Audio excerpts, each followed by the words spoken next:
Hello. Okay.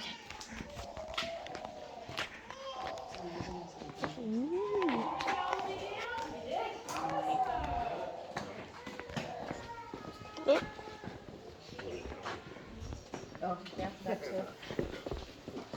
Here we have our glowing cave Cheeto right here.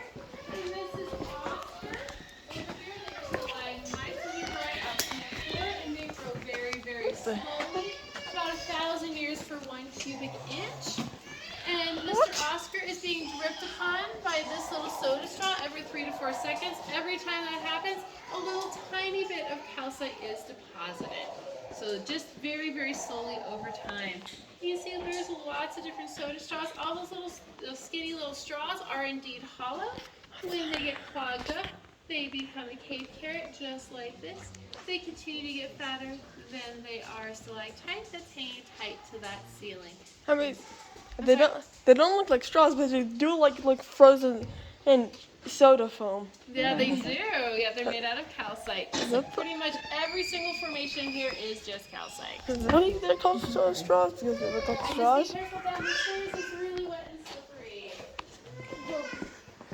Did you get a chance to see our glowing Cheeto over here?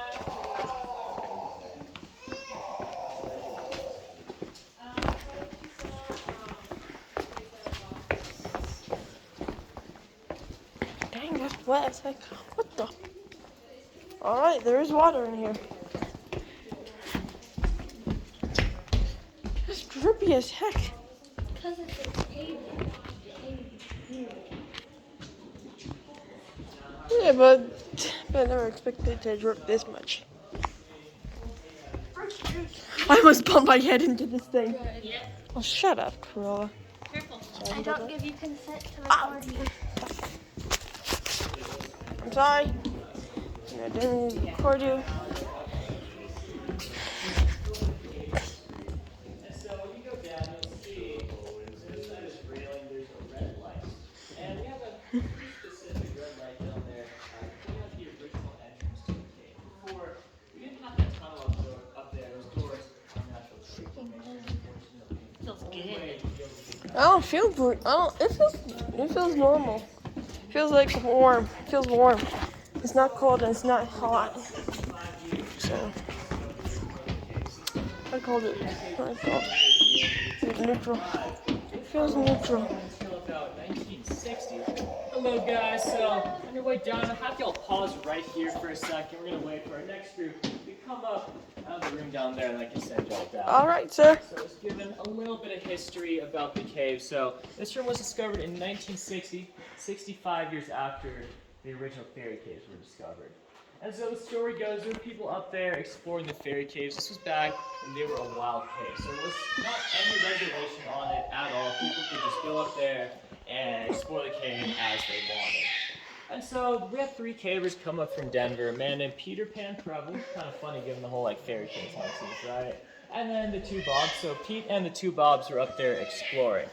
And so they found a mysterious crack in the ground, but there's a lot of air coming through it. When you have a bunch of wind coming through a hole in the ground in a cave, it implies there's something interesting, something cool on the other side. Now, they had no idea what they would find down here, but they just kind of risked it. They wanted to see what would be here. So they started on this journey. They found this crack in the floor. They started going into it. But eventually, it gets tight. It's hard to pass through. It's actually... the worst part's on the other side of this wall right here. It's about 30 feet straight vertical. That bright's kind of light, please. Yeah. That bright's Yeah, it's a bright light. Anyway, this jam crack passage is on the other side of the wall there. Thank you very much. And it's tight. So they found it 30 feet straight vertical. I And it went can't down understand, to but his about face is now. 5 inches wide. And that's just not enough room to fit through. These cavers no. were kind of smart though, like all great cavers. They had some dynamite on them. So they lit it up, they tossed it down into the hole. They blew it open to a nice breezy 8.5 inches. And they looked at that, they're like, yeah, that's plenty of room to get through. So they started to fit themselves into the rock. The first problem was their feet. You know, if you would stick out too far, you had to point them in one direction. The next problem was your head, your nose sticks out too far, so you have to choose a shoulder to look over, and it's an important choice because you'd be in this position for the next 30 minutes at least. Now it got down really tight, and sometimes your chest wouldn't fit. So what you'd have to do is you wedge yourself into the rock, you breathe out, let your lungs and chest collapse just a little bit, and then you'd be able to fit through. So for this entire 30-minute, like 30-foot descent, you couldn't take a deep breath in. So you breathe out, move a couple inches at a time, and then take a shallow breath in. That's how they did it. They got down, right where that red light is down there, they looked up, they thought the room was really, really cool. Now, exploring for a bit, they found some cool stuff, but the problem was they had to go right back up the same passage, so they didn't have gravity working on their side at that point.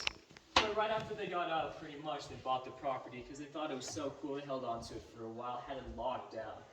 Now, our current owners didn't get in here till about 1992, but they first read about it in a long-lost caving book in 1882, so 10 years before. It took 10 years of letter writing and communication for our owner to actually be let in here, for Pete to cave and let him visit the cave. So the same Anyway, year.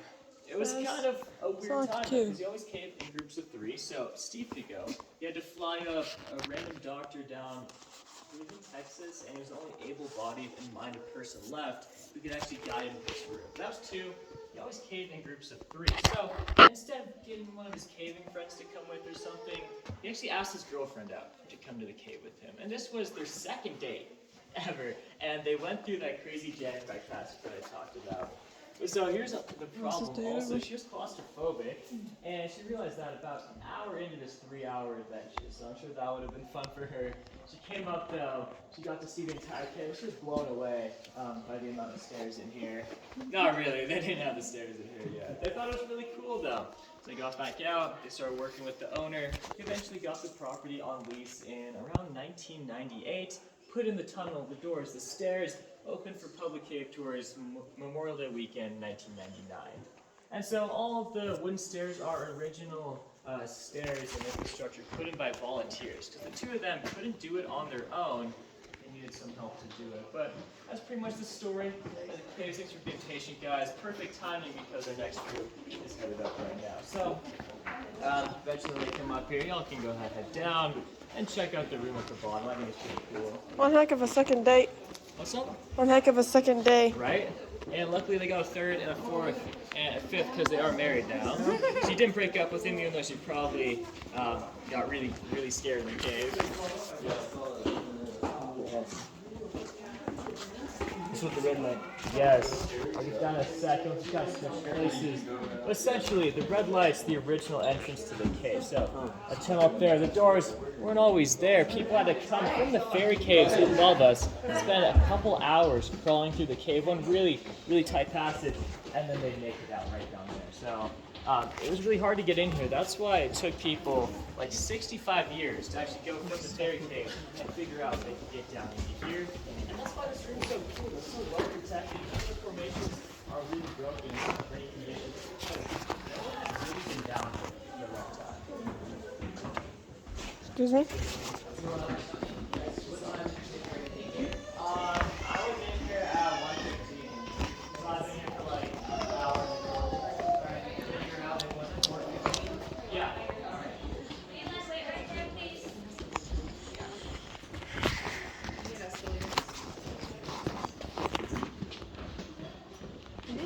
Oh, wow.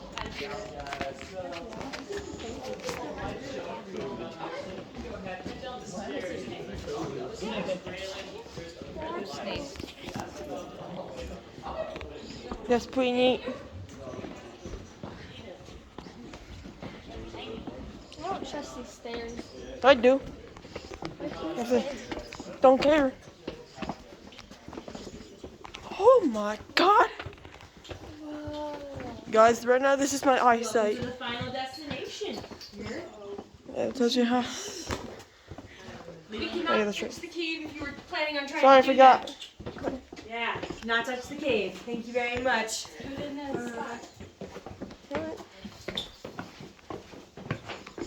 Oh my god. Alright, welcome down to King's Row. I like the shirt, King's. Perfect. Right?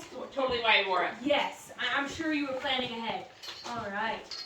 Sweet, and that was kind of the end of your group here. Awesome. Welcome down to Kings Row at 150 feet below down here. You have arrived at the most decorated cave room in Colorado. It's got over What do you sense with that? 3,000 different calcite formations in it, giving it that cool I just need to know if I said Our cave sense itself is about that thing. 1.6 million years old, so the formations are younger than that, but it does take 1,000 years per cubic inch. So some of them are just a couple thousand years old.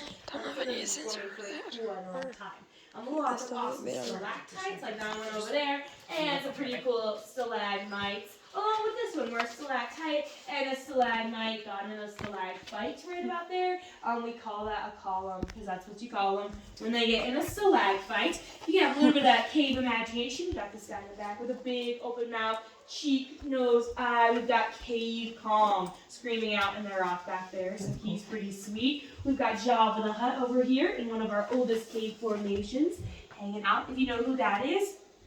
We even have a princess in our cave, with a little face right there, a bird on top of her head. Her hands are together, and then those 7 dwarfs in front of her. We have Snow White in the cave, so she's pretty sweet. And in the back here, where this row of kind of stalagmites is, when Pete Preble climbed in here for the very first time, discovering Kings Row, he got those formations look like chess pieces. In the back row of a chessboard, being Kings Row, is how this room got its name.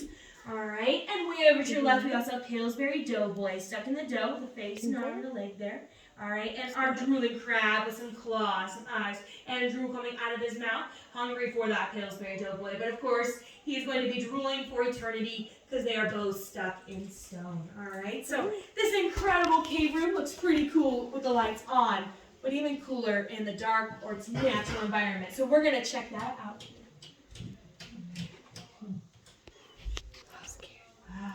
No, I'm just kidding. We're going to check it out with some black lights here. So this mineral calcite has an incredible ability to glow. The way that it glows is the electrons in the calcite get really excited by these UV rays. And when they get excited, they start to move around, and that creates some energy in the form of a glow. Yeah. So everything that's kind of glowing a greenish color right now, especially the stalactites way in the back there, that is called fluorescence. Sometimes we can get some fluorescing in our shoes and our socks and different things as well. Here, those are some pretty cool fluorescing shoes. All right, kind of similar to our calcite in this form, but when we turn off the lights here, we're going to get an afterglow effect we call phosphorescence. So the way you're going to see this is to put your phones away after you get your pictures here, because you'll only be able to capture it with your eyes. And any excess light will ruin the effect for you.